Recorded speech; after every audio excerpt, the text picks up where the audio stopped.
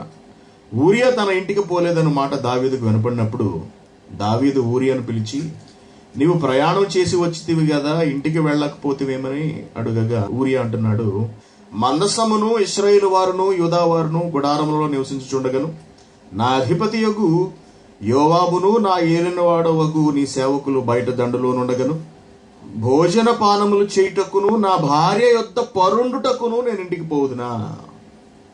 ఓ పక్కన యుద్ధం జరుగుతూ ఉంటే అందరూ ముమ్మరమైన యుద్ధంలో పాల్గొంటూ ఉంటే పైగా మందసం అక్కడ డేరాలో ఉంటే నేను వెళ్ళి నా భార్యతో సుఖించనా అని దావీదుతో అన్నాను. దావీదు సరే అయితే నేడును నీవెక్కడ ఉండము, ఏం చెయ్యాలో రేపు నీకు సెలవిత్తునని ఊరియాతో అనగా ఊరియా నాడును మరునాడును యెరూషలేములో నిలిచెను, భార్య దగ్గరికి మాత్రం వెళ్ళదండి. అంతలో దావీదు అతని భోజనమునకు పిలిపించెను. అతడు బాగుగా తిని త్రాగిన తర్వాత దావీదు అతని మత్తుగా చేసెను. సాయంత్రమున అతడు బయలుదేరి వెళ్లి తన ఇంటికి పోక తన ఏలిన వాని సేవకుల మధ్య పడక మీద పండుకొనెను. ఎంత చేసినా ఇంటికి మాత్రం వెళ్ళలేదు. బాగా మందు పోయిస్తే లేచి భార్య దగ్గరికి వెళ్ళిపోతాడు అనుకున్నాడు పాపం దావీదు. అలా కూడా జరగలేదండి. ఉదయమున దావీదు యుద్ధము మోపుగా జరుగుతున్న చోట ఊరియాను ముందు పెట్టి అతడు కొట్టబడి హతమగునట్లు నీవు అతని యొద్ద నుండి వెళ్లిపోమ్మని యోవాబునకు ఉత్తరము వ్రాయించి ఊరియా చేతనే పంపించాడు. యోవాబు పట్టణమును ముట్టడి వేయుచుండగా ధైర్యవంతులుండు స్థలమును గుర్తించి ఆ స్థలమునకు ఊరియాను పంపెను. ఆ పట్టణపు వారు బయలుదేరి యోవాబుతో యుద్ధమునకు రాగా దావీదు సేవకులలో కొందరు కూలిరి, హిత్తీయుడగు ఊరియాయు హతమాయను. కాబట్టి యోవాబు యుద్ధ సమాచారం అంతయు దావీదునొద్దకు పంపి దూతతో ఇట్లనడు, యుద్ధ సమాచారము నీవు రాజుతో చెప్పి చాలించిన తరువాత రాజు కోపము తెచ్చుకుని యుద్ధము చేయనప్పుడు మీరెందుకు పట్టణము దగ్గరికి పోతురి? గోడ మీద నుండి వారు అంబులు వేయుదురని మీకు తెలియకపోయినా యెరుషెబ్బెతు కుమారుడైన అబీమెలకు ఎలాగూ హతమాయను?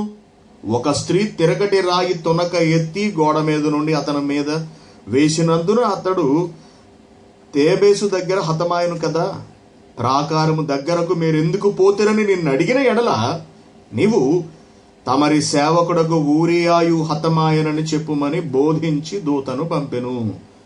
దూత పోయి యోవాబు పంపిన వర్తమానమంతయు దావీదునకు తెలియజేసెను. ఎట్లనగా, ఆ మనుష్యులు మమ్మను ఓడించుచు పొలములోనికి మాకెదురు రాగా మేము వారిని గుమ్మముల వరకు వెంటాడి గెలిచితిమి.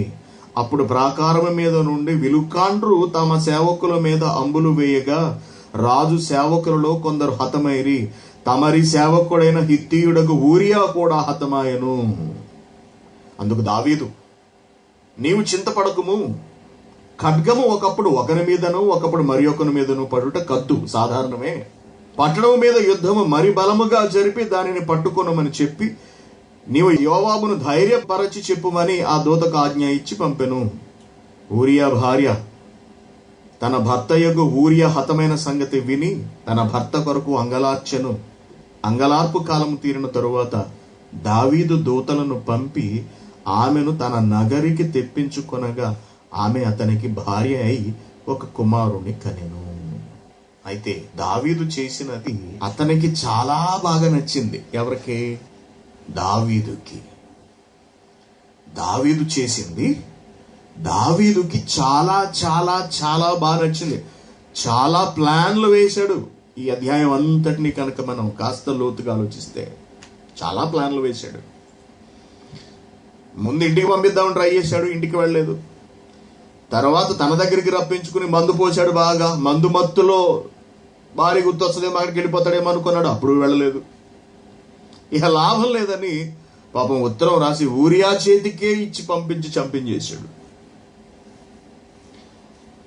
ఇక్కడ ఆలోచించండి మీరు, పరమ భక్తుడైనటువంటి దావీదు, పరమ భక్తుడు, ఇటువంటి భక్తుడు కాదండి. దేవుని పట్ల ఎనలేని ప్రేమ కలిగినటువంటి దావీదు, మామూలు ప్రేమ కాదు. ఆ ప్రేమను చూసే దేవుడు సింహాసనాన్ని ఇచ్చాడు. అంతటి ప్రేమ కలిగిన దావీదు ధర్మశాస్త్రం చదువుతూ చదువుతూ చదువుతూ నాకు కళ్ళు లాగేస్తున్నాయి, నాకు కళ్ళు సరిగ్గా కనిపించకుండా పోతున్నాయి అని రాసినటువంటి దావీదు ధర్మశాస్త్రములోని ఆజ్ఞలను ఎలా అతిక్రమించాడో మీరు గమనించండి. అంటే అతని దేహములో ఉన్నటువంటి నియమము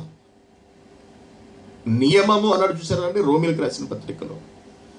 ఆ పాప నియమానికి కొంచెం అలా అవకాశం ఇస్తే చాలు, అల్లుకెళ్ళిపోతుంది అంతే ఎక్కడికక్కడ. కొంచెం ఛాన్స్, కొంచెం అవకాశం. దావీదు ఎక్కడ బలహీనుడు? స్త్రీ దగ్గర బలహీనుడు. అక్కడ అనుకోకుండా ఒక స్త్రీ అతని కంటబడింది. నీ పొరుగు అనేది ఏది ఆశించకూడదు అనే మాటను మర్చిపోయాడు అక్కడ దావీదు. మర్చిపోయాడు పూర్తిగా. పొరుగువాని భార్యను రప్పించుకున్నాడు, ఆమెతో సుఖించాడు. అతని శరీరం ఆమె యందు బాగా ఆనందించింది. ఆ సౌందర్యం తన దగ్గర ఉండిపోవాలనుకున్నాడు. ప్రతిరోజు ఈ శరీరానికి ఆ సౌందర్యవతి వలన సుఖం లభించాలి అనుకున్నాడు. ఎంతకి వెళ్ళిపోతుందో మీరు ఆలోచించాలి. శరీరం ఎక్కడికి తీసుకెళ్ళిపోతుందో. అందుకే అన్ని హెచ్చరికలు, అన్ని వార్నింగ్స్ బైబిల్లో, అన్ని వార్నింగ్స్. ఎంత ప్రమాదకరమైనది ఈ మానవ దేహం, ఎంత పవిత్రమైనదిగా దేవుడు చేశాడు, ఎంత గొప్పగా దేవుడు చేశాడు. అంత దారుణాతి దారుణంగా మనిషి ఈ రోజున మార్చేసుకున్నాడండి. దాన్ని చేతులా సర్వనాశనం చేసుకున్నాడు. దేవుని కష్టానికి విలువ లేకుండా పోయింది ఈ రోజున మనం చేస్తున్నటువంటి పాపాల వల్ల, మన తప్పుల వల్ల. దానికి ఉదాహరణ దావీదు జీవితం, మనందరి జీవితాలు కూడా. చివరికి నరహత్య చేయకూడదు అనే ఆజ్ఞను కూడా, పొరుగువానిది ఏది ఆశించకూడదు, 1 వ్యభిచరించకూడదు, 2 నరహత్య చేయకూడదు, 3 ఆజ్ఞలు ధర్మశాస్త్రంలోని అతిక్రమించేశాడు. అంటే అతనికి ధర్మశాస్త్రమునకు మధ్యలో జరిగినటువంటి ఆ సంఘర్షణలో ఆలోచించండి. అతని శరీరమునకు వాక్యమునకు మధ్య జరిగినటువంటి ఆ సంఘర్షణలో శరీరమే పై చేయి సాధించింది. శరీరమే అంత శక్తివంతమైనదా అంటే, ఒక రకంగా చెప్పాలి అంటే శక్తివంతమైనదే. దేవుని వాక్యమునకు ప్రాధాన్యత, అవకాశము ఇవ్వని నాడు ఈ దేహము బహుశక్తివంతమైనది. ఎటువంటి పాపాన్నైనా సరే చేయడానికి ఏమాత్రము వెనుకాడనిది.